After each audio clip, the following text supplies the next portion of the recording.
काल जेजुरी गडावर सोमवती अमावस्या मोठ्या उत्साहात साजरी झाली। त्यातील काही टिपलेले क्षण आज मी तुम्हाला दाखवणार आहे। ज्या सोमवारी अमावस्या येते त्या दिवसाला सोमवती अमावस्या असे म्हणतात। त्या दिवशी खंडोबाची यात्रा भरते। या यात्रेच्या निमित्ताने लाखो भाविक जेजुरीमध्ये आलेले होते। अखंड महाराष्ट्राचे कुलदैवत असलेली जेजुरी गडावर काल सोमवारी अमावस्या यात्रा मोठ्या उत्साहात साजरी झाली।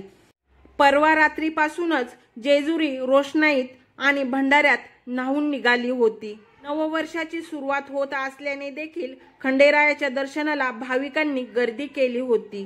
राज्यभरातून लाखो भाविकांनी जेजुरी गडावर दर्शनासाठी गर्दी केली होती। जेजुरी नगरीत भंडाऱ्याची मुक्त उधळण होत होती। सोमवती अमावस्या उत्सवानिमित्त जेजुरी गडावरून देवाची पालखी कऱ्हा स्नानासाठी दुपारी 1 वाजता निघाली।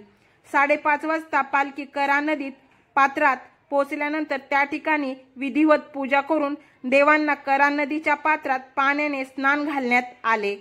यावेळी भंडाऱ्याची मुक्त उधळण आणि येळकोट येळकोटच्या जयघोषात परिसर दुमदुमून गेला। परंतु त्याआधीच जेजुरी गडावर भाविकांची मोठी गर्दी झाली होती। येळकोट येळकोटचा गजर करत भंडाऱ्याची उधळण करत लाखो भाविक खंडेरायाच्या जेजुरीत दाखल झाले होते। जेजुरी गड फुलांनी सजला होता आणि भंडाऱ्यात न्हाऊन निघाला होता।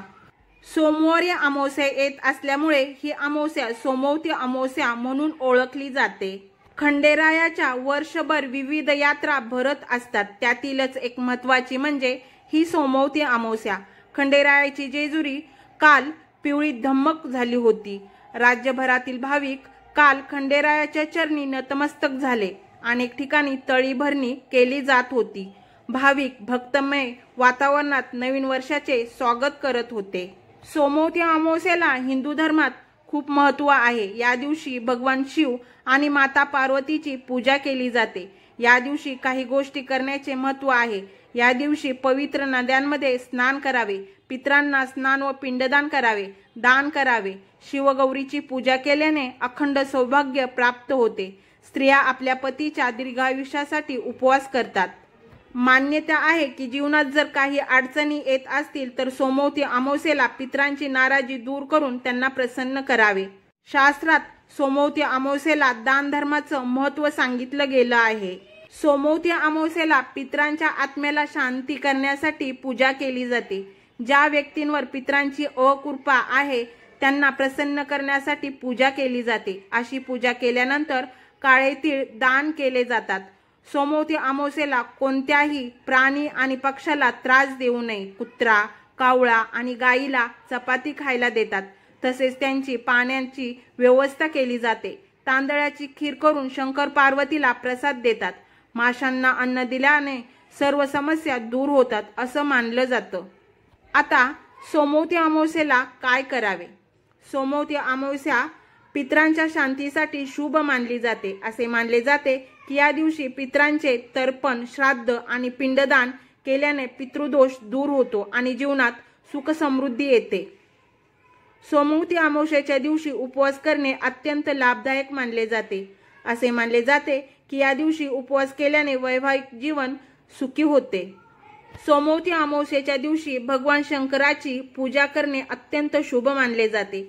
या दिवशी शिवलिंगावर बेलपत्र, मध, दही, चंदन आणि फळे इत्यादी अर्पण करावे।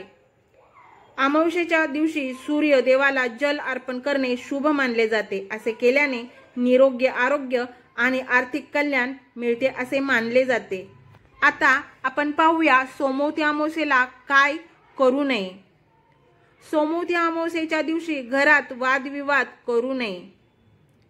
या दिवशी कोणाचाही अपमान करू नका।